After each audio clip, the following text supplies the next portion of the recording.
Hi everybody, welcome back to our channel, Striving for Wellness. I'm Chantel, this is my daughter. Hola, my name is Sophia. And today we're going to talk about, I'm going to talk about the importance of having a pet when you're sick, dealing with a chronic illness, depressed. The reasons why I think it's important for me and for anyone else to have a pet. And I'm talking about dogs, cats, whatever you like.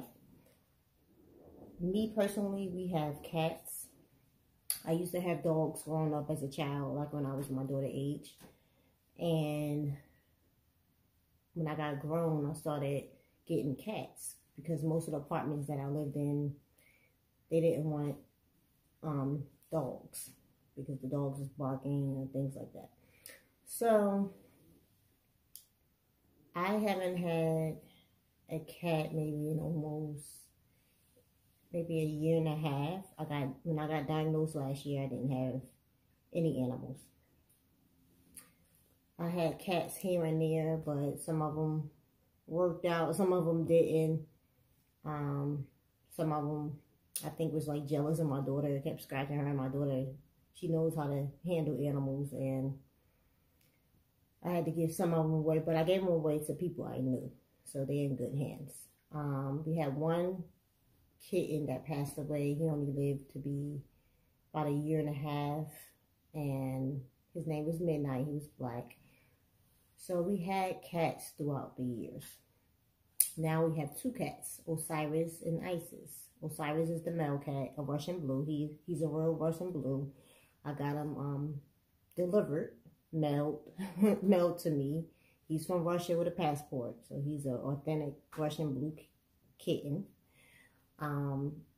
Isis is a ragdoll, and we got her from Pennsylvania, so from a breeder. So we decided to get two kittens this year. I didn't have it when I first got diagnosed because I was just like in the bed, like bedridden, like was not doing well at all. But I'm better this year, and me and my husband talked about it. We was like, well, maybe we should try getting some pets again, because I know pets are good therapies for people who are sick or just dealing with depression or anything, you know, whatever else you might be dealing with. And for me, I was used to working. Now I'm home on disability, so I felt as though like I was just too home alone by myself, and my daughter's in school, my husband's at work. So I made the decision. I said, you know what, I'm feeling a little bit stronger. Let me, you know, decide on the kittens. So we did. We got two of them. First it was supposed to be one, but I was like, well, if they get bored, or if I'm always at the doctor or whatever like that, I don't want them scratching and messing up my furniture or whatever. But we decided to get two because my daughter wanted a girl, because we normally have boy cats, but this time I agreed to get a girl for her. They're both 10 months old. I think they only like a week apart. One was born in December, my boy cat Osiris, and the girl cat Isis was born in January. So December 2018 in January of this year.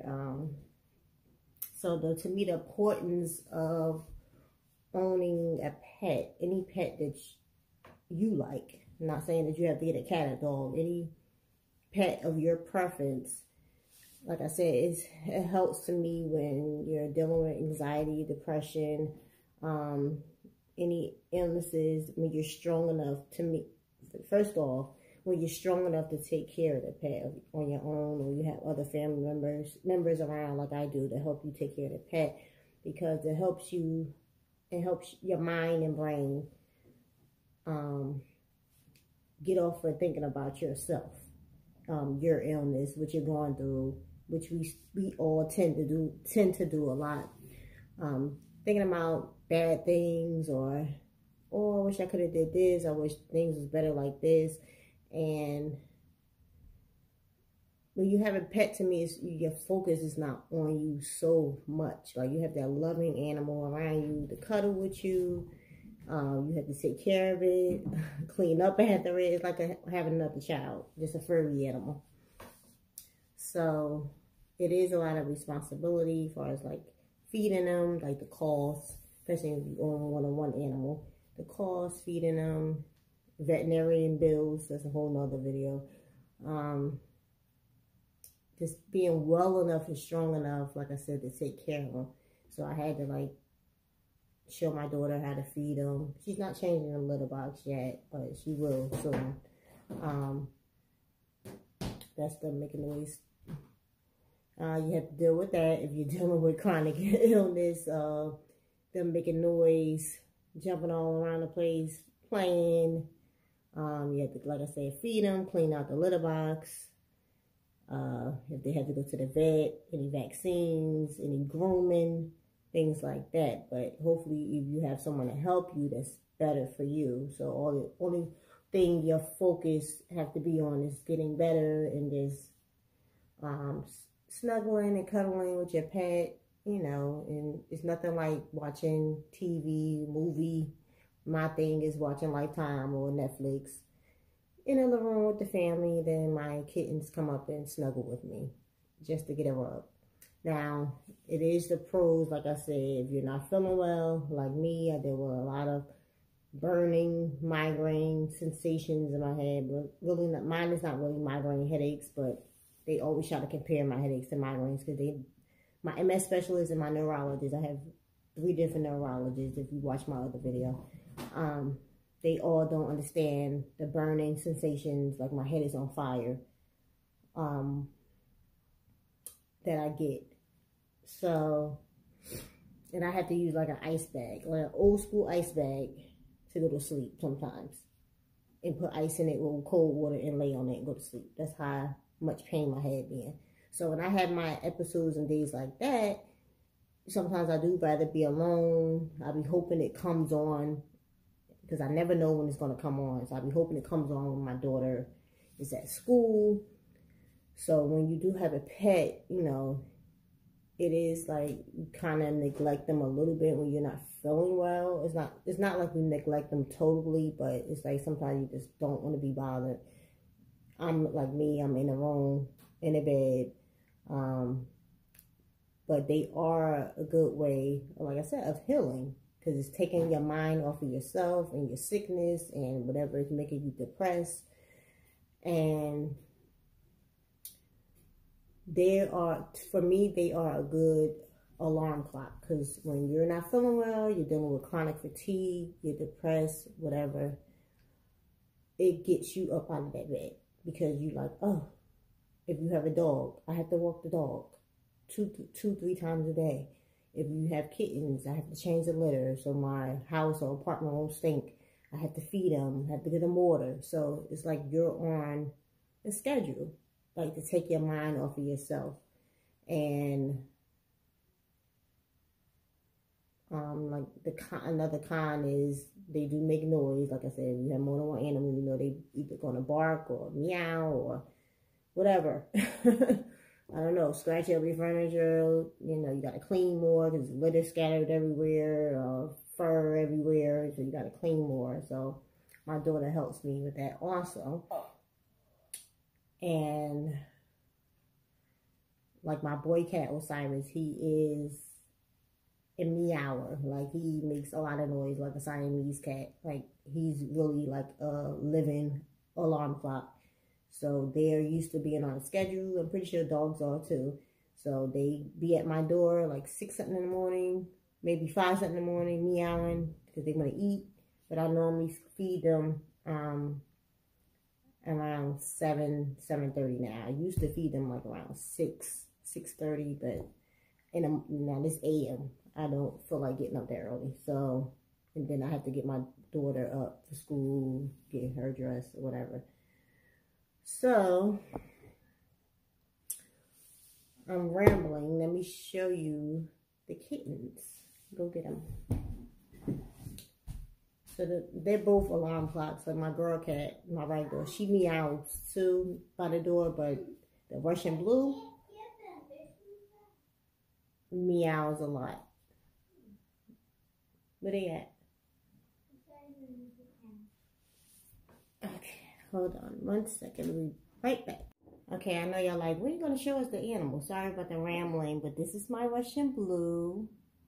Osiris. He's a boy, a male. He's 10 months old.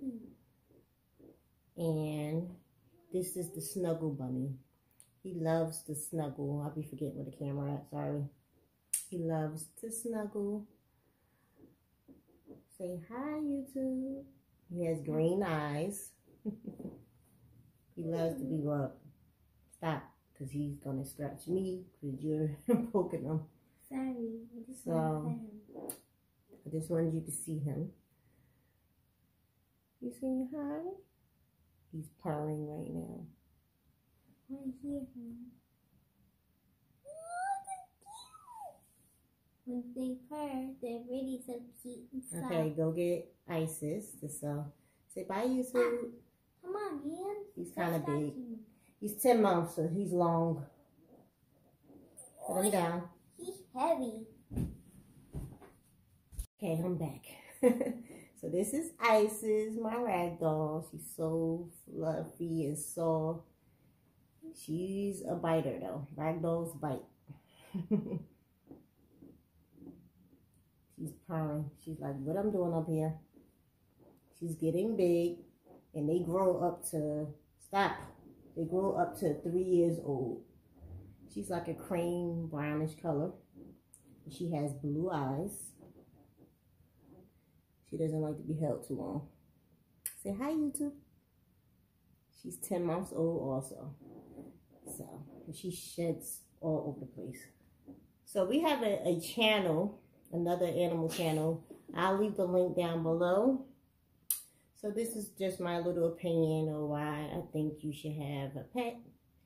The reasons why. Just to have someone to love and cuddle with. Kind of takes your mind off of your illness or whatever you're going through in life. So, I hope everybody enjoyed this video, and say bye, Isis. Till next time. Say good night. Good night. I just want to see anything. Oh, and just to let us know, look in Google if you want to see more pets, or just subscribe and let us know and click the comments one. Okay. Take care, everybody. Subscribe and get a thumbs up.